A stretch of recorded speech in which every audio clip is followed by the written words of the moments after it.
Hello students, आज के इस वीडियो में हम लोग एनसीईआरटी गणित कक्षा 10 के प्रश्नावली 3.4 के दूसरे क्वेश्चन का चौथा क्वेश्चन हल करने वाले हैं। तो ये भी क्वेश्चन काफ़ी सिंपल क्वेश्चन है, बस आप लोग इसे समझिए अच्छी तरह से।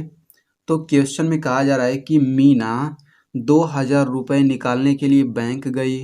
उसने खजांची मतलब कि कैशियर जो कैश हमें देता है, तो उसने कैशियर से 50 रुपये तथा 100 रुपये के नोट देने के लिए कहा। मीना ने कुल 25 नोट प्राप्त किए। ज्ञात कीजिए कि उसने 50 रुपये और 100 रुपये के कितने कितने नोट प्राप्त किए। तो जो पूछा रहता है क्वेश्चन में हम लोग उसी को मान लेते हैं, ठीक ना। तो हम लोग मानेंगे, माना मीना ने 50 रुपये के एक्स नोट और 100 रुपये के वाई नोट प्राप्त किए, ठीक ना। हम लोग मानेंगे, माना मीना ने 50 रुपये के एक्स नोट और 100 रुपये के वाई नोट प्राप्त किए। अब यहाँ पे हम लोग समीकरण बनाते हैं, तो हम लोग लिखेंगे प्रश्नानुसार।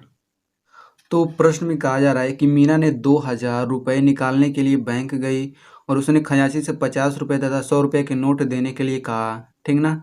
तो उसने पूरे 2000 निकाले और 2000 रुपये में 50 रुपये के एक्स नोट थे और 100 रुपये के वाई नोट थे, ठीक। तो जब 50 रुपये के एक्स नोट हैं तो 50 रुपये के नोटों से उसके पास कितने रुपए होंगे, 50 गुणा एक्स रुपये होंगे उसके पास। तो ये हो गया 50 एक्स, फिर प्लस, और 100 रुपये के नोटों से उसके पास कितने रुपए होंगे, 100 गुणा वाई, और पूरे इन दोनों को जोड़ करके 2000 दिया गया है, ठीक ना। ये हो गया 2000। इसे हम लोग थोड़ा अंकों से समझ लेते हैं। जैसे मान लीजिए मेरे पास 50 रुपये के 2 नोट हैं, ठीक ना, यानी कि नोटों की संख्या 2 है। तो मेरे पास केवल 50 रुपये के नोटों से पूरे कितने रुपए होंगे, 50 गुणा एक्स यानी कि 100 रुपये होंगे, ठीक। और यदि मेरे पास 100 रुपये के 3 नोट हैं, यानी कि 100 रुपये के 3 नोट दिए गए हैं, तो मेरे पास 100 रुपये के नोटों से कितने रुपए होंगे, 100 गुणा 3 यानी कि 300 रुपये होंगे। और यदि हम लोग इन दोनों को जोड़ दें, 100 प्लस 300, तो ये हो जाएगा 400, ठीक ना। तो सेम वही चीज़ यहाँ पे किया गया है। 50 रुपये के एक्स नोट हैं तो 50 गुणा एक्स रुपया हो गया, और 100 रुपये के वाई नोट है तो 100 गुणा वाई हो गया, और पूरा 2000 दिया गया है। तो इसे हम लोग समीकरण अभी नहीं मानेंगे, इसको कॉमन लेकर छोटा कर लेते हैं।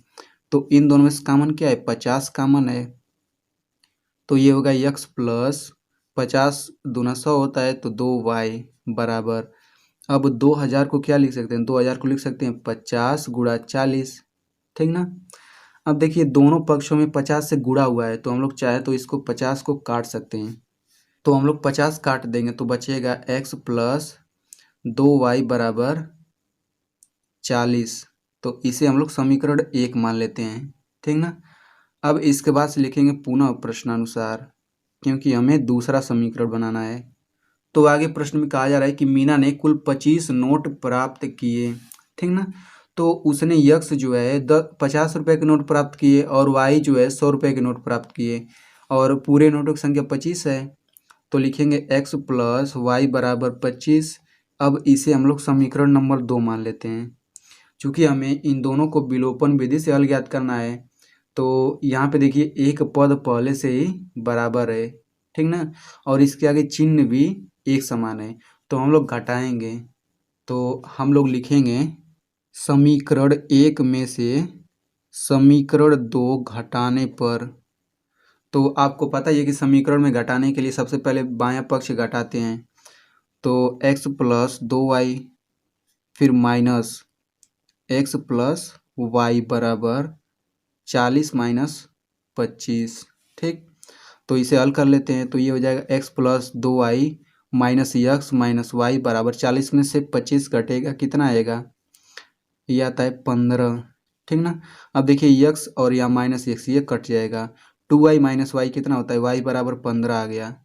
तो अब इस y के मान को समीकरण नंबर 1 में रखें या फिर 2 में रखें, तो हम लोग समीकरण 2 में रखेंगे, ठीक ना। तो लिखेंगे y का मान समीकरण नंबर 2 में रखने पर, तो समीकरण नंबर 2 है x प्लस वाई बराबर 25 तो x प्लस 15 बराबर 25, ठीक ना। तो यहाँ से हम लोग x बराबर पक्षांतर कर देंगे 15 को, 25 माइनस 15 बराबर ये हो जाएगा 10, ठीक ना। तो अंत में हम लोग लिखेंगे, चूँकि हमने x 50 रुपये के नोटों की संख्या माना था और y 100 रुपये के नोटों की संख्या माना था, तो अंत में लिखेंगे हम लोग, अतः मीना ने 50 रुपये के 10 नोट और 100 रुपये के 15 नोट प्राप्त किए। तो इस तरीके से ये क्वेश्चन हल हो गया। तो स्टूडेंट, यदि आप ऐसे ही क्लास 10th के एनसीईआरटी मैथ को सरल तरीके से पढ़ना चाहते हैं तो आप मेरे चैनल को सब्सक्राइब कर सकते हैं, और सब्सक्राइब करने के बाद इस घंटे के निशान पर क्लिक करके ऑल पे क्लिक कर दीजिए।